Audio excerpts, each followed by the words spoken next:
In last lecture, we studied the estimation of runoff rational method.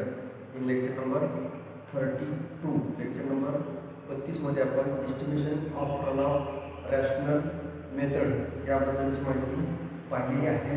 Now today we are going to learn the lecture number 33, types of pumps for open and tube wells.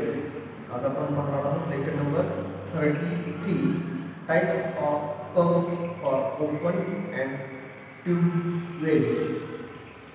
Bore किंवा विहिरी यामधून पाणी lift करण्यासाठी जे आपण pumps बसवतोय त्या पंप्सची माहिती या लेक्चरमध्ये आपण पाहणार आहोत. Pumps are necessarily used to lift irrigation water from its source to the fields. Pumps कशासाठी नेसेसरी आहे किंवा कशासाठी गरजेचं आहे? Used to lift irrigation water. Irrigation water lift करण्यासाठी. कुठलं लिफ्ट करायचं आहे तर from its source to the field. सोर्सपासून फील्डपर्यंत पाणी घेऊन जाण्यासाठी किंवा पाणी लिफ्ट करण्यासाठी पंप्स गरजेचे आहेत. The efficiency of the lift irrigation system is mainly depend on the application of sound principle. हे कशावर डिपेंड असणार आहे तर application of sound principle in the design and construction of utilisation structures. Design आणि construction जे आहे utilisation स्ट्रक्चरचं त्यामध्ये ते साऊंड प्रिन्सिपल वापरलेलं असणार. Example well. एक्झाम्पल आहे well. And characteristics of the lifting devices in relation to the source of the water. Devices for irrigation water lifting were used from age-old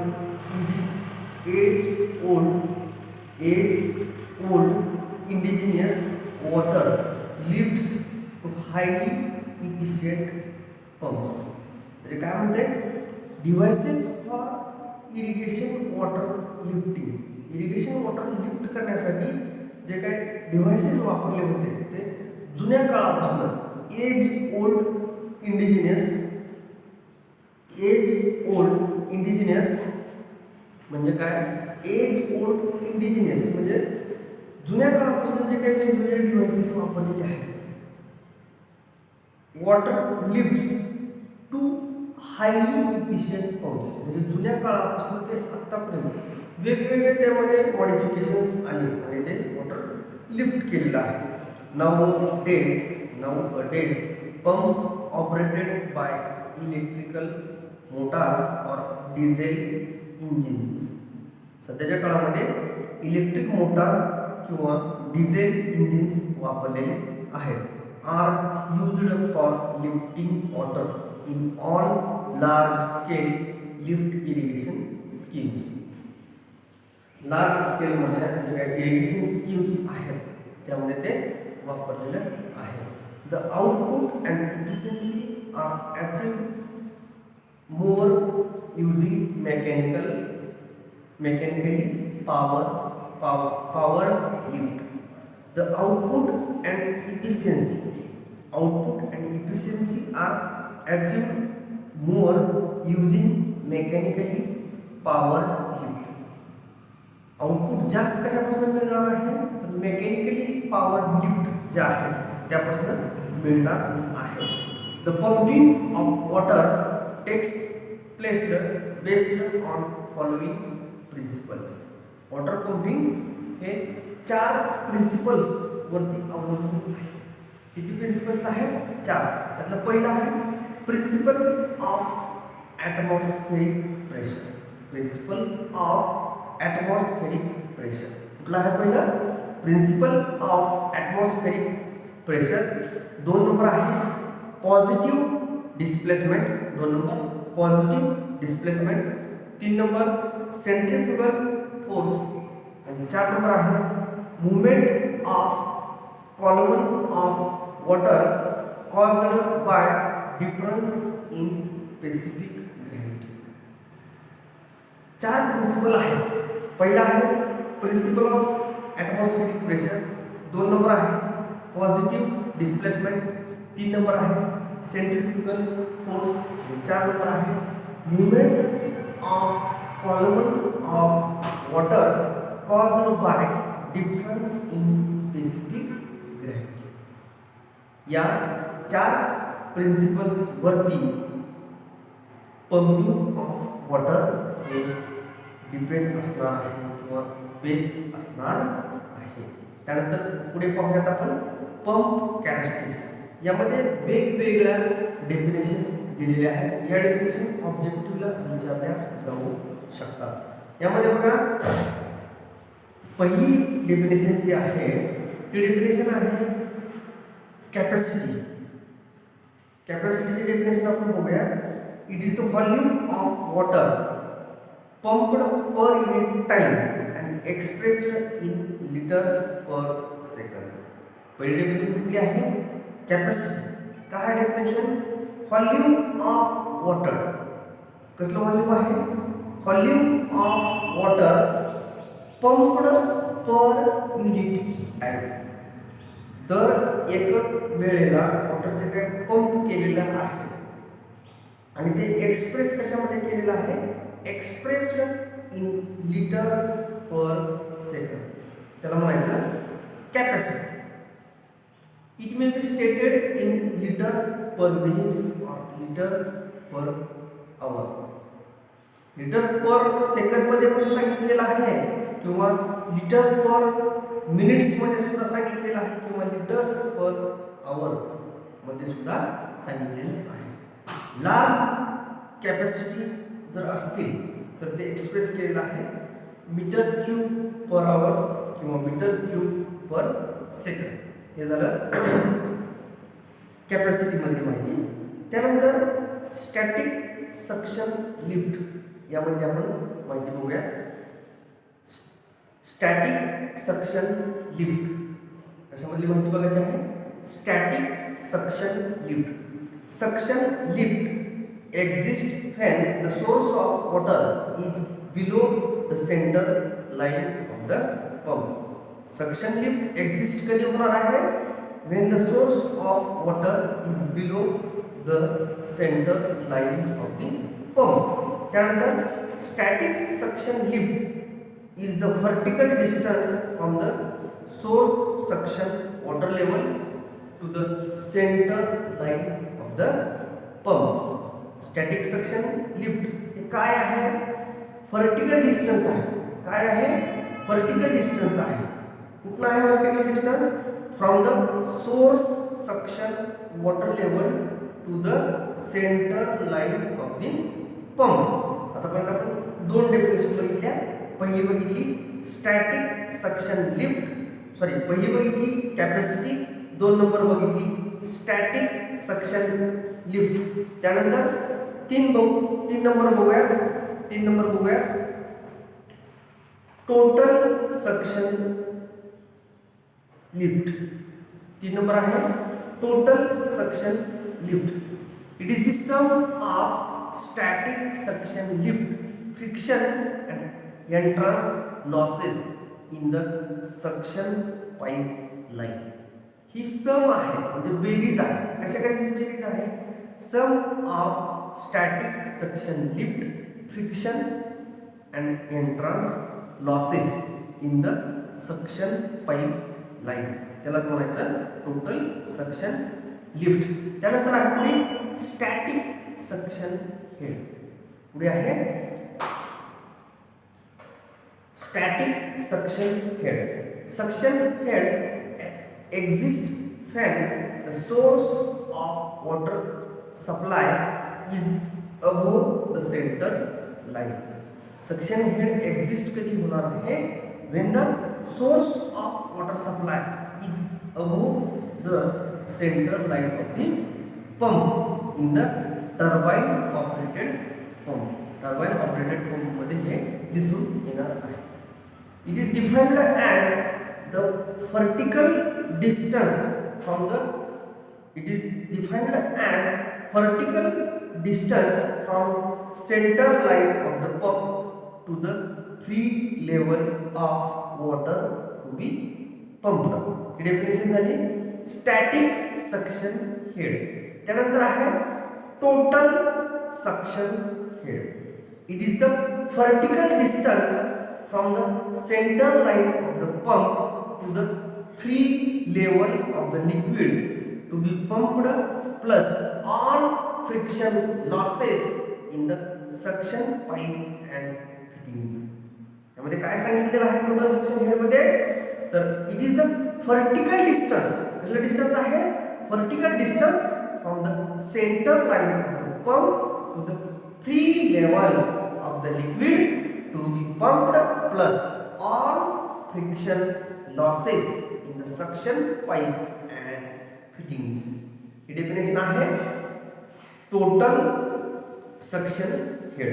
त्यानंतर आहे static discharge head. Static discharge head. It is the vertical distance from center line of the pump to the discharge water level. It is the vertical distance from center line of the pump. Vertical distance from the center line of the pump to the discharge water level. It is the vertical distance from center line of the pump to the discharge water level. हे झालं static discharge head मधली माहिती. त्यानंतर आहे static discharge head मधली माहिती आपण बघितली. काय बघितलं स्टॅटिक डिस्चार्ज हेड मध्ये?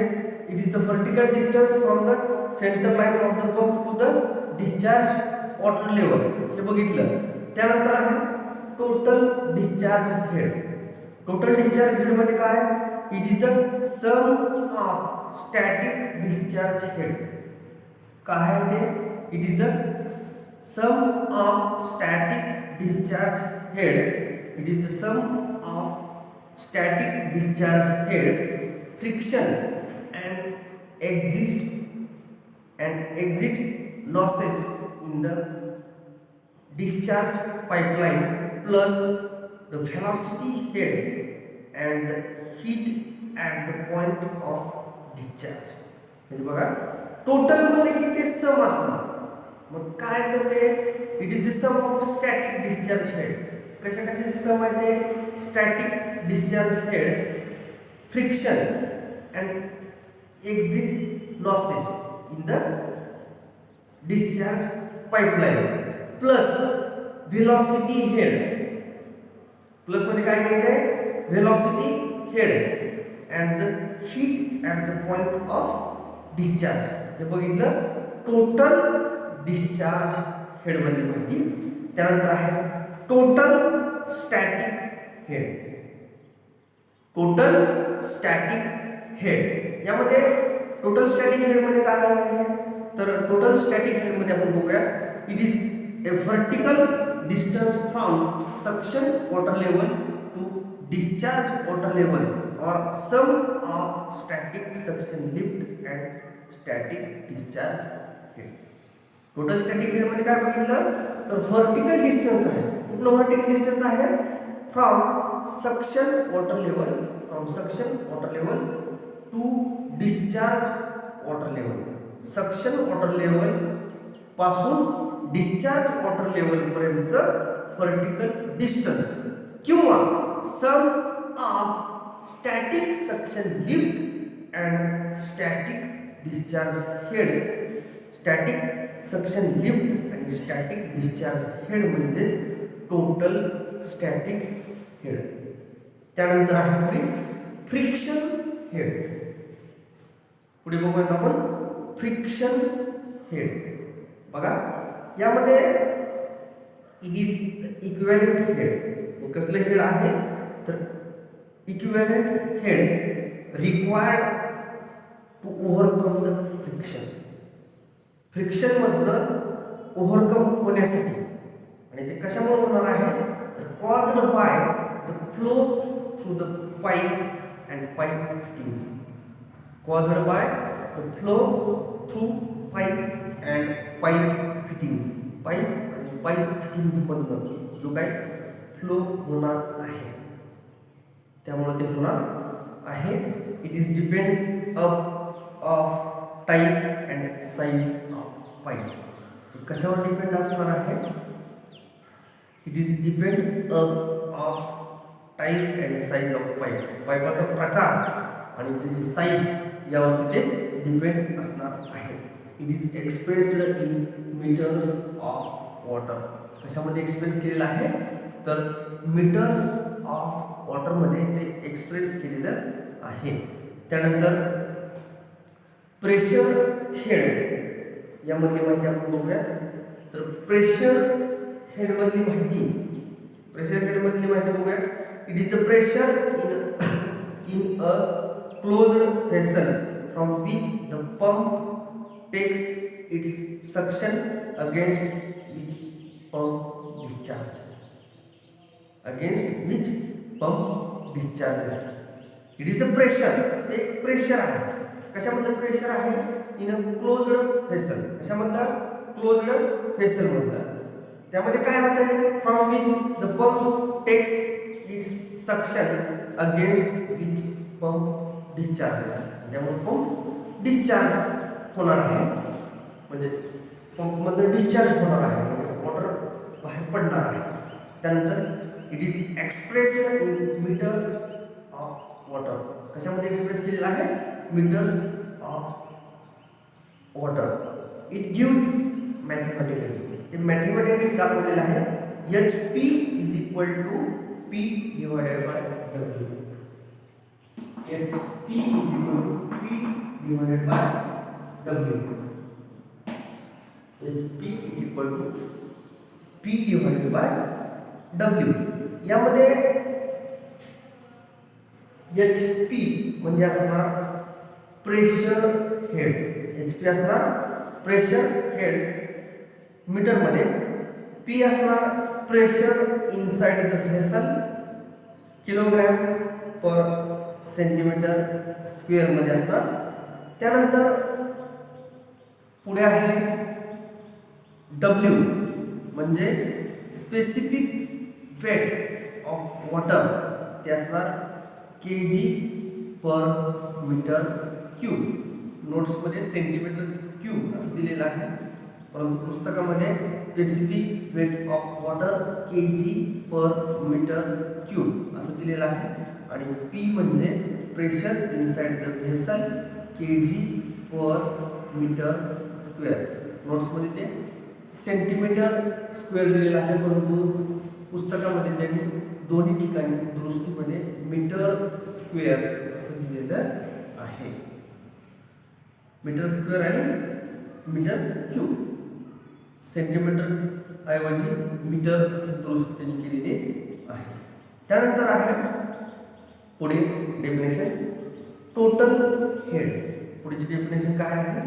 तर total head it is energy imported to the water by the pump. Energy imported केलेली आहे वॉटरनं by the. It is energy imported to the water by pump. It is the sum of total discharge head and total suction lift when suction lift exists. It is the total discharge head minus the suction head where suction head exists. म्हणजे दोन definition दिलेत यामध्ये. आता बघूया सुरुवातीपासून total head मधली माहिती. Total head it is the energy imported to the water by the pump. हे बघितलं. It is the sum of total discharge head. कशाची सम आहे? तर total discharge head and total suction lift when suction lift exist. त्यानंतर अजून एक definition दिलेली आहे. It is the total discharge head minus. It is the total discharge head minus the suction head, here suction head exists. Okay, हे झालं total हेडमध्ये माहिती. त्यानंतर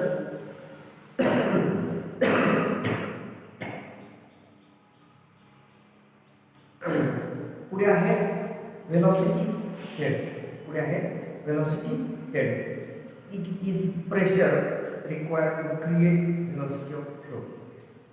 velocity head मध्ये काय बघायचं आहे, हे प्रेशर आहे. कशासाठी रिक्वायर्ड होणार आहे, required to create velocity of flow. Velocity of flow साठी ते रिक्वायर्ड असणार आहे. एक्सप्रेस केलेला आहे, express in metres of water. कशामध्ये एक्सप्रेस केलेला आहे, तर मीटर्स ऑफ वॉटर मध्ये ते एक्सप्रेस केलेला आहे. फॉर्म्युला आहे H V is equal to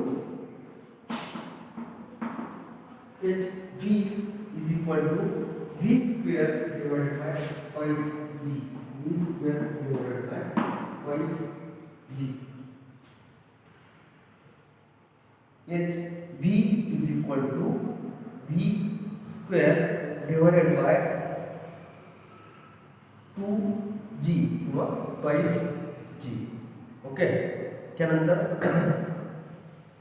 पुढे आहे नेट पॉझिटिव्ह सक्शन हेड. पुढे आहे नेट पॉझिटिव्ह सक्शन हेड. त्याला म्हणायचं NPSH. इन शॉर्टमध्ये काय NPSH. आणि ते लॉंगमध्ये जर बघितलं तर N म्हणजे नेट, P म्हणजे पॉझिटिव्ह, S म्हणजे सक्शन आणि H म्हणजे head. Long form, short form NPSH, long form net positive suction head. It is the total suction head determined. It is the total suction head determined at the suction nozzle. Suction nozzle ला ते suction nozzle जे आहे त्याला ते determine केलेलं आहे. Connected to the pump centre line minus vapour pressure of water at the pumping temperature. Both are expressed in meters of water. हे कशामध्ये एक्सप्रेस केलेलं आहे, तर मीटर्स ऑफ वॉटर मध्ये एक्सप्रेस केलेलं आहे. Here condition is that in the pumping of liquid at any point in the suction line must not be reduced to the vapor pressure of the liquid. The vapor pressure at any given temperature is expressed as pressure at which it will vaporize if the head is added to liquid, or conversely it will condense into liquid. ते vaporize होईल किंवा condense होईल, म्हणजे ते vaporize म्हणजे बाष्पीभवन होईल किंवा ते थंड होऊन बसेल किंवा गोठून बसेल, अशा पद्धतीमध्ये ते असणार आहे. The head subtracted. The NPSH is the characteristics pumps and it is usually furnished with pump characteristics curve. Pump characteristics curve जो आहे, पंप कॅरेक्टरिस्टिक्स कर्व जो आहे त्यामध्ये ते फर्निश केलेलं असणार आहे. हे बघितलं आपण net positive suction head NPSH. अशा पद्धतीने आपण पंप कॅरेक्टरिस्टिक्स बघितल्या. यामध्ये वेगवेगळे डेफिनेशन आणि फॉर्म्युले आहेत. हे पाठ केले तरच ध्यानात राहतात आणि यामधली भाषा ही अवघड आहे, सहजासहजी ते ध्यानात राहण्यासारखं नाही. आणि हे ऑब्जेक्टिव्ह किंवा डिस्क्रिप्टिव्हला सुद्धा विचारलं जाऊ शकतं. त्यानंतर पुढे आहे सेंट्रिफ्युगल पंप बद्दल माहिती आपण बघूया. सेंट्रिफ्युगल पंप इथे दोन डायग्राम आलेले आहेत, पोल्यूट टाइप आणि डिफ्युजर टाइप. पोल्यूट टाइप आणि डिफ्युजर टाईप. मग यावरती सुद्धा प्रश्न पडू शकतो की describe the principle of operation of centrifugal pumps. तर यामध्ये बघा, centrifugal pump is a rotary machine. कसली मशीन आहे?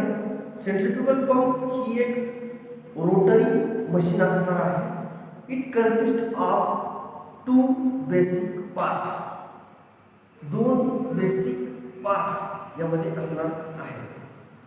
पहिला आहे rotary elements or impeller and other is stationary part और केसिंग. बघा, यामध्ये आता दोन्ही नावं पाहायला मिळतात. पहिला आहे रोटरी इलेमेंट और इम्पेलर, म्हणजे आपण इम्पेलर. ओके, हे बघितलं इम्पेलर. त्यानंतर स्टेशनरी पार्ट आहे casing. Stationary part casing. Stationary part बघितला केसिंग. ओके, त्यानंतर यामध्ये the rotating part impeller is a wheel or disc type. Impeller हे व्हील किंवा डिस्क टाइप असणार आहे. Which is mounted on a shaft. ते कशावरती माउंट केलेलं आहे? तर शाफ्ट वरती ते माउंट केलेलं किंवा बसवलेलं असणार. Impeller is provided with number of vanes. जे काही व्हेन्स आहेत ते व्हेन्स या इम्पेलरला प्रोव्हाइड केलेला असणार आहे. और ब्लेड्स, व्हेन्स किंवा ब्लेड्स युजली कर्व. तर बघा, मोटरीच्या पंख्यामध्ये आपण ब्लेड्स बघितले, त्या कर्व असतात. Usually curved from which are arranged in a circular अरे. आणि त्या गोलाकार यामध्ये बसवलेल्या असतात. त्यानंतर सर्क्युलर अरे around and inlet opening at the centre. सेंटरला तो पंखा जो बसवलेला आहे आणि त्यामध्ये जे काही व्हेन्स किंवा ब्लेड्स आहेत त्या ब्लेड्स सर्क्युलर असणार आहेत. This opening is called as eye of the impeller. आणि याच ओपनिंगला म्हणायचं आय ऑफ द इम्पेलर. इथे बघितलं आय ऑफ द इम्पेलर. हा एक शब्द इथं आला. व्हेन्स बघितलाय, केसिंग बघितलाय, इम्पेलर बघितलं. त्यानंतर the volute type pump consists of fins, whereas a diffuser type म्हणजे व्हॉल्यूम झालं हे diffuser type, whereas a diffuser type centrifugal pump consisting of series of guide fins or blades surrounds the impeller. Diffuser type मध्ये काय आहे तर consisting of series of guide fans or blades surrounds the impeller. इम्पेलरच्या सभोवताली त्या असणार आहेत. त्यानंतर पुढे यामध्ये आपण बघूया इम्पेलर बद्दलची माहिती. आता the impeller is fixed on a shaft. Impeller कशावर बसवलेला आहे?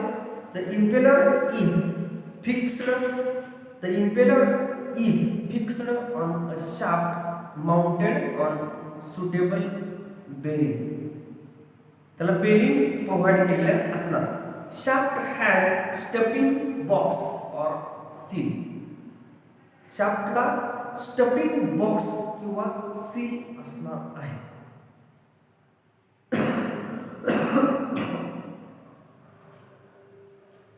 Shaft passes through the casing wall.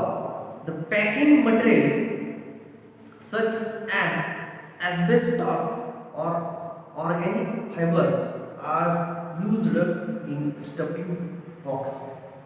Stuffing box मध्ये पॅकिंग मटेरियल म्हणून काय वापरलेलं आहे तर asbestos किंवा ऑर्गॅनिक फायबर वापरलेलं आहे फॉर पॅकिंग पर्पज.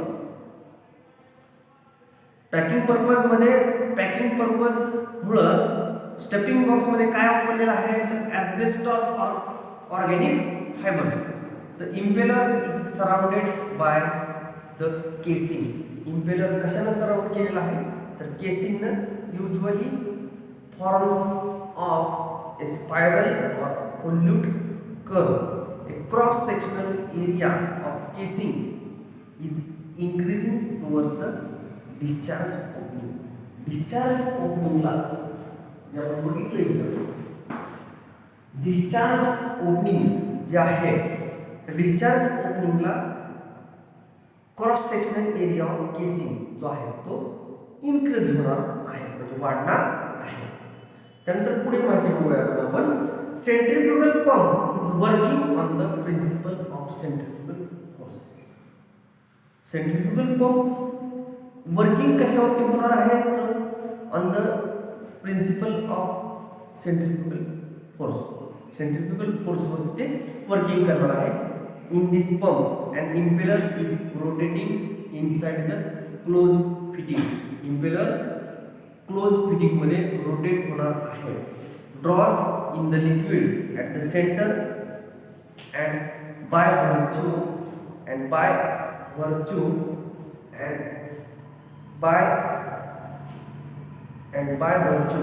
म्हणजे यामध्ये काय होणार आहे बघा.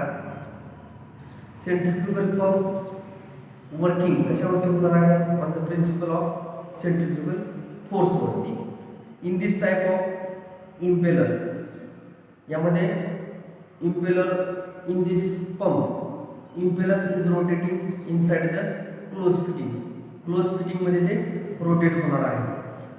केस draws in the liquid at the centre and by virtue of centrifugal force through the liquid out through the opening or outlet provided at the side of the casing. यामध्ये centrifugal force throws the liquid, म्हणजे ते liquid throw करणार आहे किंवा पुढे टाकून देणार आहे.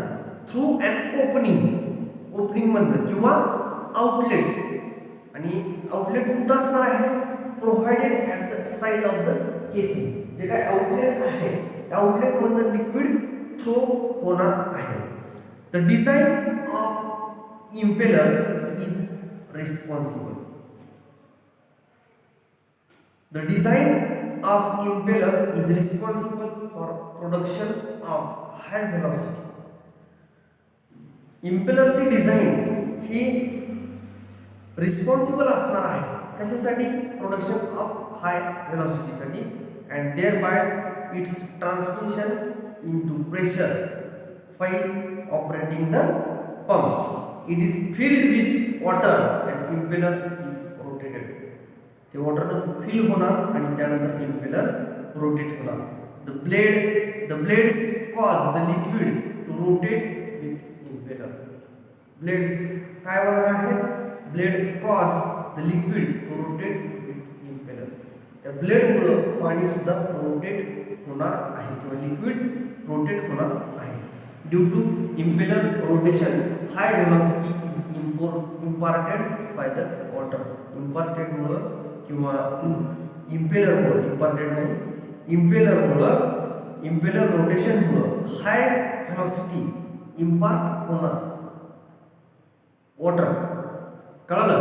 त्यानंतर the centrifugal force created inside the casing. Casing मध्ये centrifugal force तयार होणार.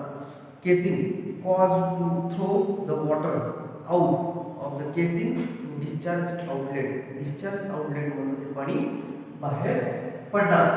डिस्चार्ज आउटलेट जे आहे त्यामध्ये ते पाणी बाहेर पडणार. Centrifugal force created inside the casing caused to throw the water out of the casing through discharge outlet. त्यानंतर due to this phenomena the pressure inside casing reduces at inlet which also to move water column inside the pump. water column मध्ये किंवा inside pump मध्ये सुद्धा water movement होणार, water move होणार casing by atmospheric or an external pressure, atmospheric pressure किंवा external प्रेशरमुळे ते घडून येणार. Once the liquid passes inside the casing whose velocity is reduced and converted into pressure and water is pumped out through the delivery pipe. Delivery pipe मधून water pump होणार. The velocity energy is converted into pressure energy. Velocity energy कशामध्ये convert व्हायला लागली तर pressure energy मध्ये in होल्यूट और diffuser type of casing. होल्यूट किंवा diffuser type म्हणजे काय केसिंग आहे, होल्यूट टाइप असते किंवा डिफ्यूजर टाइप असते. म्हणजे इथे काढलेले काय दोन्ही डायग्राम आहेत, त्या दोन्ही पंप्सच्या टाइप मध्ये दोन्ही पंप्स जे काही आहेत, दोन्ही टाइप्सचे जे काही पंप्स आहेत त्यामध्ये velocity energy is converted into pressure energy. The design of vanes and diameter of inlet eye and width of impeller is important. त्यामध्ये फेन्सची डिझाइन त्याचबरोबर diameter of inlet eye and width of impeller ही सुद्धा important असणार आहे. The changing form of the vanes shows different water discharging characteristics. Changing form of the vanes म्हणून काय होणार आहे तर डिफरंट वॉटर डिस्चार्जिंग कॅपॅसिटीज किंवा कॅरेक्टरिस्टिक्स दिसून येणार आहे. डिफरंट वॉटर डिस्चार्जिंग कॅरेक्टरिस्टिक्स दिसून येणार आहे. Increase in the width of impeller and diameter of inlet I increases the water discharging capacity. Water discharging capacity against a given head. काय म्हणते बघा, increase in a width of impeller. Width of impeller जर increase केली, त्याचबरोबर diameter of inlet eye हा सुद्धा जर increase केला तर water discharging capacity against a given head. Increase the water discharging capacity. Water discharging capacity सुद्धा increase होणार आहे. The number of fans are also influencing on water discharging capacity. Number of fans सुद्धा influence करतात water discharging capacity आणि pressure वरती. यामध्ये बघा number of vanes सुद्धा इन्फ्लुएन्स करणार आहेत. More number of vanes increases pressure head. More number of vanes increases pressure head, whereas less number of vanes increases discharge and vice versa. Very few fans causes to poor guidance for water, whereas many fans promotes excessive frictional losses. Very few fans causes poor guidance for water. Very few म्हणजे थोड्याशाच fans poor guidance आहे वॉटरसाठी, whereas many fans promotes excessive frictional losses. Excessive frictional losses many means होणार आहे. The minimum number of fans is usually 3 and should not be more than 12.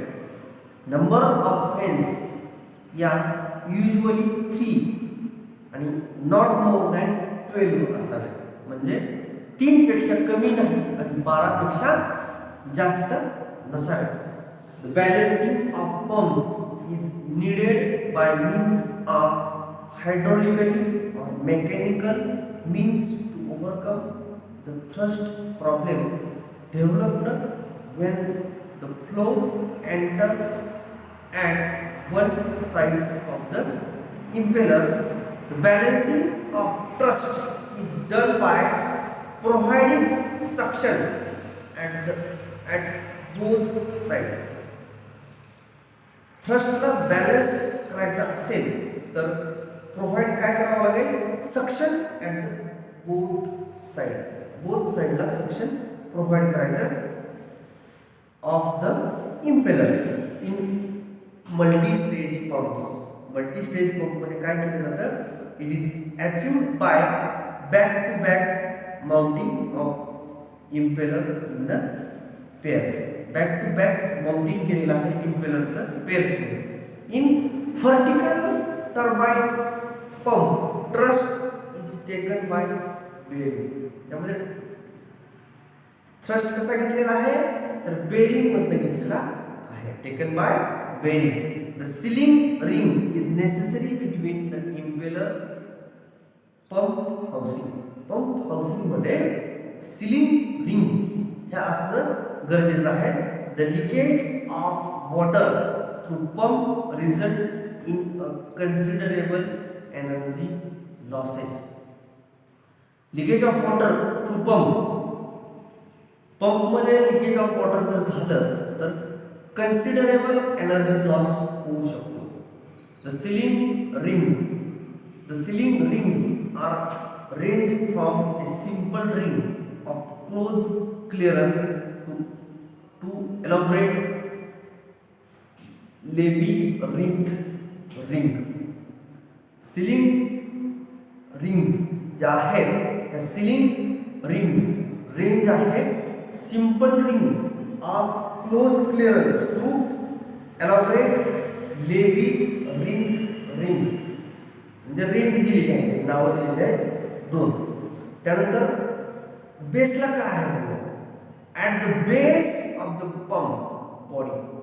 Pump बॉडीचा जो काही base आहे, ए bed plate is provided. आपण विहिरीवरती motor बसवत असताना बघा, बेड प्लेट म्हणजे मोटर तिथे बसवायची, त्या ठिकाणी दोन्ही साईडला दोन असे लाकडं बसवतो व्यवस्थितरित्या. तसं a bed plate is provided for mounting the pumps.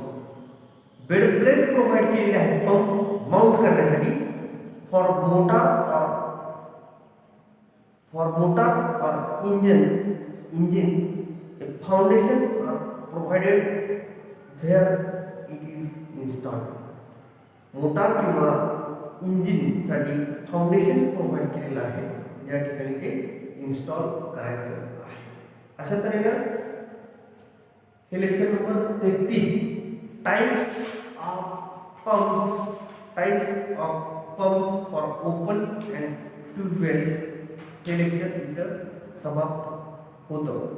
या लेक्चरमध्ये आपण डेफिनेशन किंवा डिस्क्रिप्टिव्ह टाईपचे प्रश्न बघितलेले आहेत. डेफिनेशन सुद्धा पडतात, डिस्क्रिप्टिव्हचे प्रश्न सुद्धा पडतात. फॉर्म्युले तेवढे जरा व्यवस्थित लिहा. नोट्समध्ये बऱ्यापैकी फॉर्म्युले चुकलेले आहेत. आणि सिलेबसमधलं हार्ड लँग्वेज असलेलं लेक्चर आहे. यामधली भाषा थोडी हार्ड लँग्वेज आहे, टेक्निकल आहे पूर्ण.